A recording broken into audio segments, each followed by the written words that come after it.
10 থেকে 15 হাজার টাকা বাজেটের গিয়ার সাইকেল চেনার উপায় আজকে আমি বলে দেবো। আমার ভিডিও দেখলে আপনারা বুঝতে পারবেন। তো 10 থেকে 15 হাজার টাকা বাজেটের সাইকেল এই সেম দেখতে এরকম হবে। সামনে হবে 3 স্পিড, পিছনে হবে 7 speed, aluminium handlebar, long steam, অ্যালুমিনিয়ামের বডি হবে। তো অ্যালুমিনিয়ামের বডি অনেকেই চিনতে পারে না। কয়েকদিন আগে আমাদের এলাকায় একজন সাইকেল কিনেছে, সে স্টিল বডি সাইকেল কিনে নিয়ে আসছে 15,000 টাকা দিয়ে। সে বলতেছে আমার সাইকেলটা অ্যালুমিনিয়াম, কিন্তু এখানে এরকম মোটা নেই। এই দেখতে পাচ্ছেন এখানে মোটা, এটা হচ্ছে অ্যালুমিনিয়ামে থাকে। এবং স্টিল বডিতে খেয়াল করবেন এখানে একটা চিকন রড মতো দেওয়া থাকে, সেটা এরকম মোটা হয় না।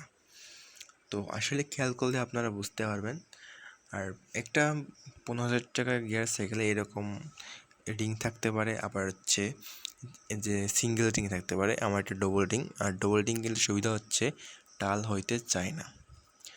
এরকম একটা সিট পাবেন অ্যালুমিনিয়ামের। আর এইটা পাবেন বলের হাবস। কখনই 15,000 টাকা বাজেটের সাইকেলে ব্রাইং হাবস পাবেন না। যদি ব্রাইং হাবস পাইয়ে থাকেন তাহলে অন্য জায়গাটাই লো কোয়ালিটিরটা পাবেন। তারপর একটা 10 থেকে 15,000 টাকা বাজেটের সাইকেল কিনতে গেলে একটা সাসপেনশন দেখবেন।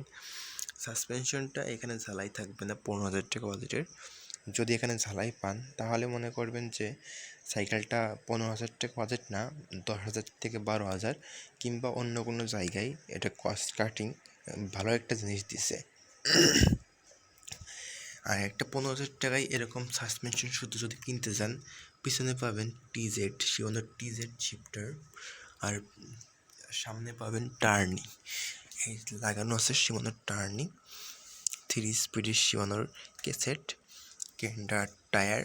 আর সাসপেনশনের কথা তো বললাম, লক আউট সাসপেনশন, কিন্তু ঝালাই হবে না, এটা অনেক টেকসই হবে।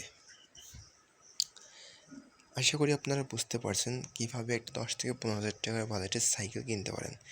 আপনারা যদি 10,000 টাকার অ্যালুমিনিয়ামের গ্যাস সাইকেল কিনতে চান তাহলে এটা পাতে পারেন স্টিলের, সেটা জং ধরে যাবে, ঝামেলা হবে। এমনকি গিয়ারগুলো আরেক কমা পেতে পারেন। সাসপেনশনের এখানে ঝালাই থাকলে মনে করবেন ওটা 10,000 টাকার গিয়ার সাইকেল।